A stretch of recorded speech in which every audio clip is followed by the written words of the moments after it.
Hello, everybody. It's been quite an exciting morning. I'm just going to adjust this. Am I audible? Can you raise your hands? I want the background to see. Great. I want you to ask me questions at the end of the session by raising your hands. So you can't pretend that you haven't heard me. So, this whole day we've been talking about adventure. This whole conclave is about adventure. And I'm here from the national body of adventure tourism, which is recognized by the Ministry of Tourism. We are there in all the states of India, and all our operators not only conduct adventure activities in India, but in all the 7 continents. AGOI was founded in 1994 by 7 people, and today we are 700 plus. And I'm very proud to say that we do have Gerald Duya, who you heard today. He's a co-chair for Northeast, and he is actually based out of Shillong. So, Gerald, can you please get up so that everybody can see you?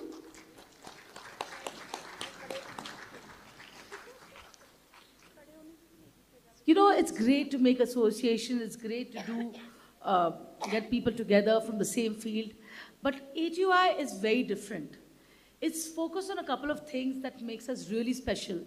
One is that we are about exploration, and I'm very excited to hear about geotourism today, about cave tourism. We don't have a standard for it right now, but we will be pursuing this and hearing more about this going forward. Safety. Safety is the key thing that everybody has to take into consideration when they are going for an adventure activity. In the last 2 panel discussions we've been talking about, if you're going abroad, it's much easier for you to go for adventure activity when you think of in India, because you don't have the safety guidelines in place. And most of the people, like Rajda just told us, anytime money. They think that this field is exploring, a lot of people are doing this, it's great to get into, let's just get into it, without thinking about the consequences that it brings across to you. So safety plays a very important role, and for this specific reason, AGOI has developed 37 National Adventure Tourism Guidelines for the ministry, and these are being implemented, and these are also available online on our website. So in case somebody who's already into adventure, you can go and have a look at what the guidelines are just to get an idea, and in case you want trainings, you can of course reach out to us. You have to have challenge, you have to have passion, you have to believe in excellence. You just can't do something just because it's there, it's a standard. Adventure is about climbing mountains, it's also about climbing hills, it's also about doing the trails which may seem difficult and it may lead you to a destination which you have never been before. So if you are a person who is excited about things differently, exploring, finding something new, come and talk to us. That is what makes you an adventure tour operator or a person who is interested in adventure. Responsible tourism, we've heard these magical words, ecotourism, responsible tourism, sustainable tourism. How many of you know that all of this comes under sustainable tourism? Can I see a show of hands in the back, please? Do you all know this is the same thing? No show of hands, nobody knows this. Okay. So sustainability is the thing that we all need to achieve, and it is done by, of course, being responsible in your work, or by example, by doing ecotourism. Ecotourism was a word that really got trending, I think, 15 years back, Dada? And now that it became responsible tourism, now it's sustainable tourism. So whatever you're doing, ensure that it leaves no trace behind. No trace means no plastic, nothing that damages the environment, nothing that pollutes the water body in that area. We were just having this conversation a few minutes back that, in Ladakh, back in the day, we had dry toilets. And families were going and using that. We never had the issue of water getting polluted. So families would go and drink water from the riverbed and drink it and cook with it. You were not even allowed to spit in that water. Am I right, Dojin? Yeah? You were not even allowed to spit in that water. But today, what are we doing? We do not have protocols in place which ensures where does that water get channeled and routed through. So this is what we come and help you understand when you're part of as a member of AGOI. Our mission has always been getting the whole adventure tourism body together. And what we've done for the last few years is we've started a new initiative known as the ATUI Women's Collective, where we are striving to get in touch with all the women who want to get into adventure, who want mentorship, who are already in the field of adventure, and they don't have any way of, moving forward. We do understand that the adventure tourism has in the past been a male-dominated field, but today you will see a lot of women coming forward and placing a mark. And how these women help the other guests and other clients is very simple. There are a lot of single women travelers who only want to travel with women companies, they want women guides, they want women drivers, they want women run homestays, and this whole thing comes together, and that's what we're trying to do in this space. We heard a bit earlier in the day about, the satellite camera or the satellite phone or the GPS being a challenge. Yes, it is. Who does the advocacy for this? We do it with the government. We've realized that certain types of star classification, we spoke about standardization earlier, that, okay, we need to have a 5-star, we need to have a 3-star or a 4-star or, a luxurious accommodation. Who sets these standards for that? The ministry does that. But we partner with them and we go and tell them, listen, there's a particular guideline in the ministry handbook which says 2 bottles of 500 ml of plastic water bottle has to be provided in the rooms on a daily basis per individual. So we went back and told them, guys, this is a very fragile location. Let's take that away from the requirement. Let's ensure that we talk about reverse osmosis or filtration. Filtration is a much better method of filtering water than reverse osmosis. You go ahead and do that, and you use the glass water bottles and supply those glass bottles in the room, which get refilled on a daily basis. So what happened in this case? Number one, the hotel or the homestay did not have to worry about how would they manage the waste, because I know most of you who've come from small villages around, the panchayats or the local communities, they don't have a waste management system in place right now. So that's what we came in, and we went to the government and told them, please remove this as a policy. This in turn helped a lot of hotels.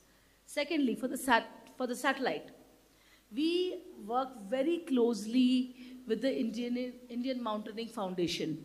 And soon we will be letting all of you know that if you are a part of ATUI, you can actually rent a satellite phone via the Indian Mountaineering Foundation in association with ATUI. So we are actually procuring some handsets and supplying it to them.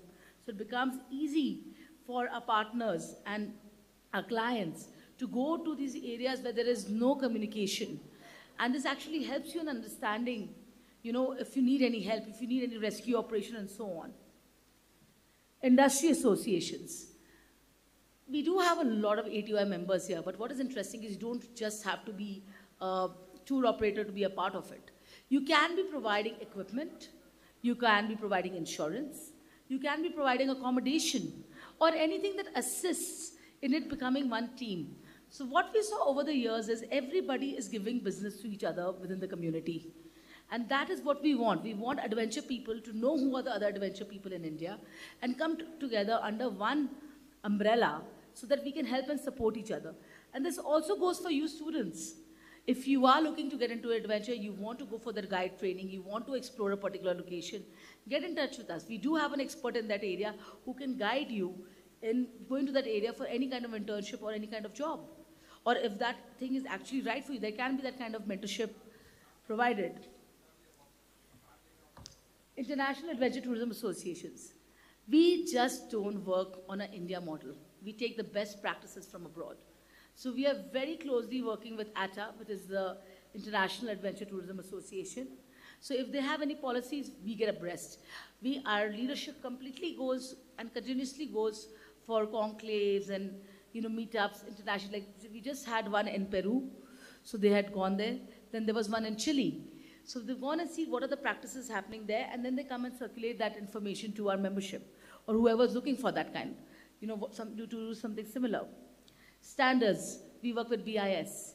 So our safety standards, we are coming up with gender responsive standards because we can see that the world is changing. Back in the day, we used to talk about travel getting booked 6 months in advance, then it became 3 months in advance, then 1 month in advance. And if you're talking about domestic now, it's T minus 1. The whole landscape has changed. So when you're coming to that, we're talking about standard organizations coming and telling us what are the protocols that have to be put into play, and is this nationally accepted or not. Working with the local communities. This is one of our biggest fortes. As being a part of the adventure community, you cannot do any adventure activity without involving the local community, because they are the experts in that area. Today, I'm so proud to hear that all the previous panelists, they have been talking about this again and again and again and again.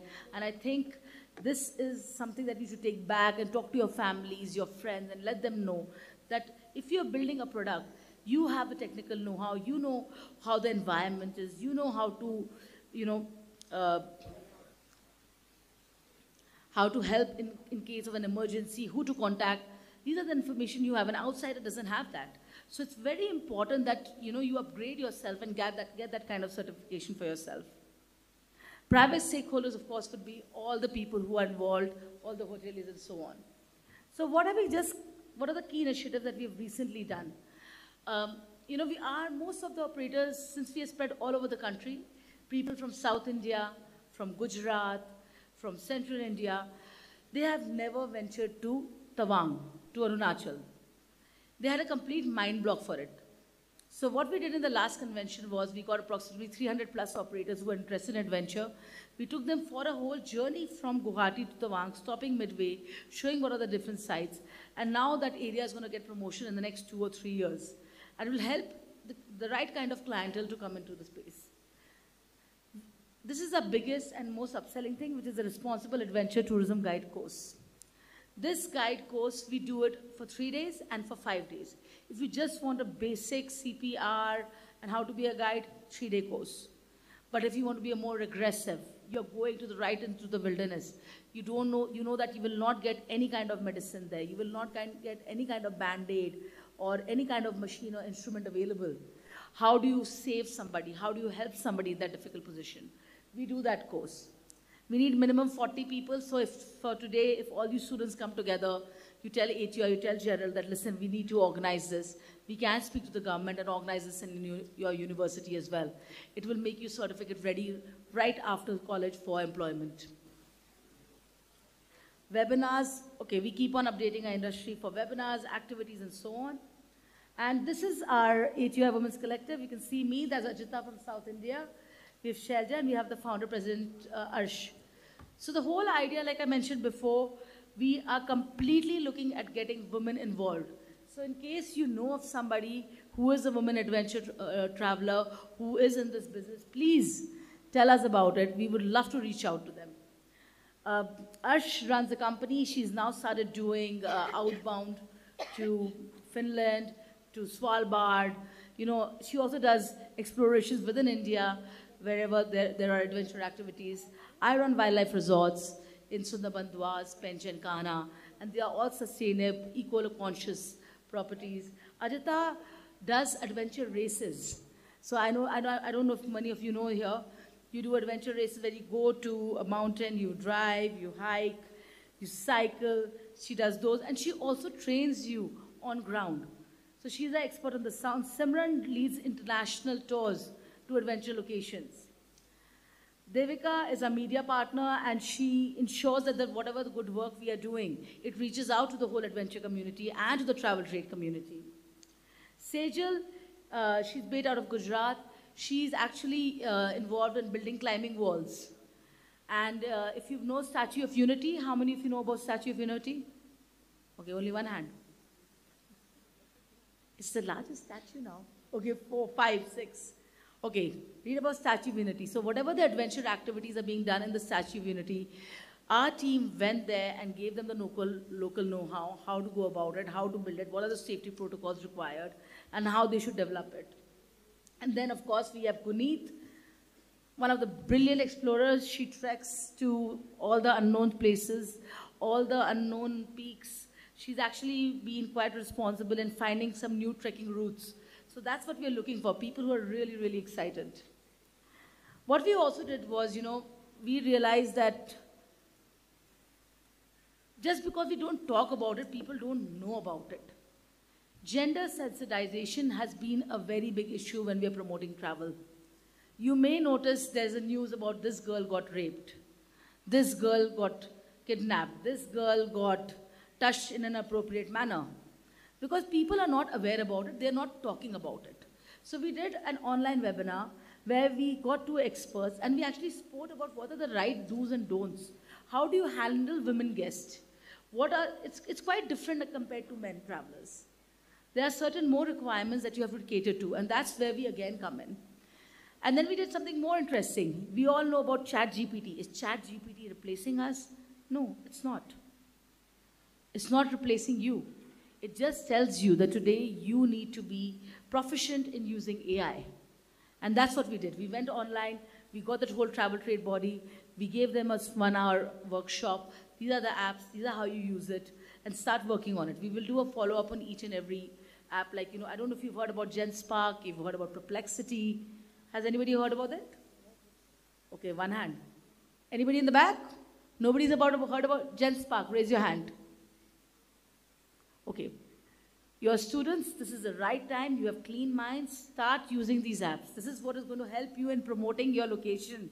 You will get amazing presentations, amazing data available very quickly to you. So we're doing things like this. Then what we have also done is we are not only a Delhi-based organization.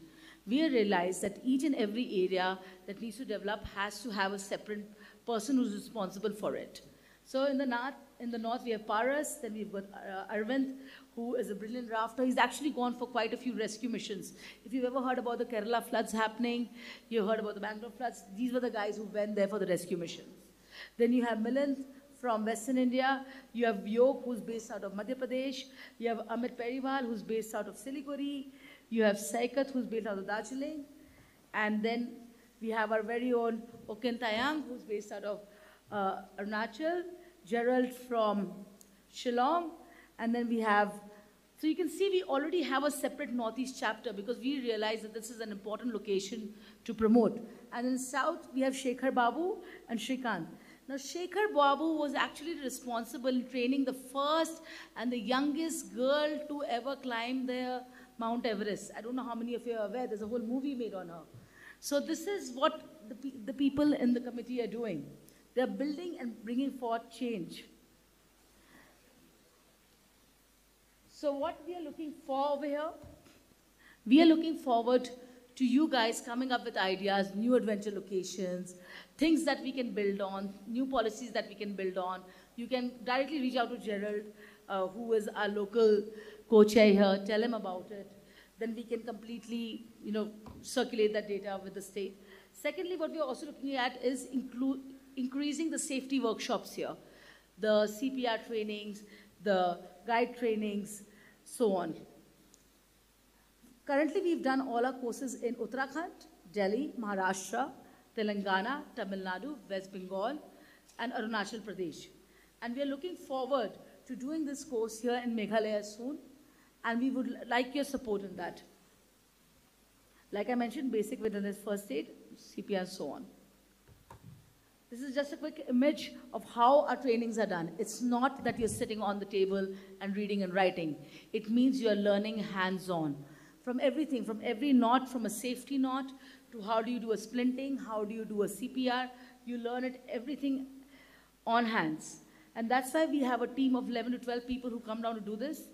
And it's actually a very good certification to have.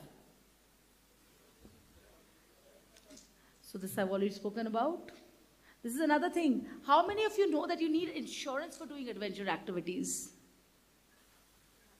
2. Do you know you should get insurance for doing adventure activities? 3. Yeah. Who's gonna take the care? Who's gonna take care of the risk, the payment? So there are companies providing insurance for adventure companies. It's very, very important, and that's why we went online and we educated all our members about it. How do you go about it? What are the trends? Because all of you must have seen that the tourist numbers have not been the same as it was right after the pandemic year.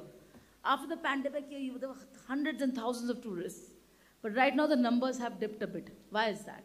So we spoke about that. Just to let you all know, the main reason is we all want 5-star accommodation, but it has to be value for money. It can't be that you're just spending X amount of money and it's not going to the local community and it's going to the organization's pocket. It has to make financial sense. So if anybody is interested, you can reach out to me. Can all the HUI members please stand up? Yeah, thank you.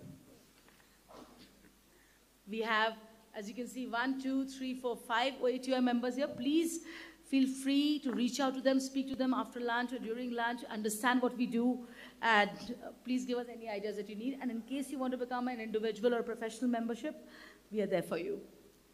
Thank you so much.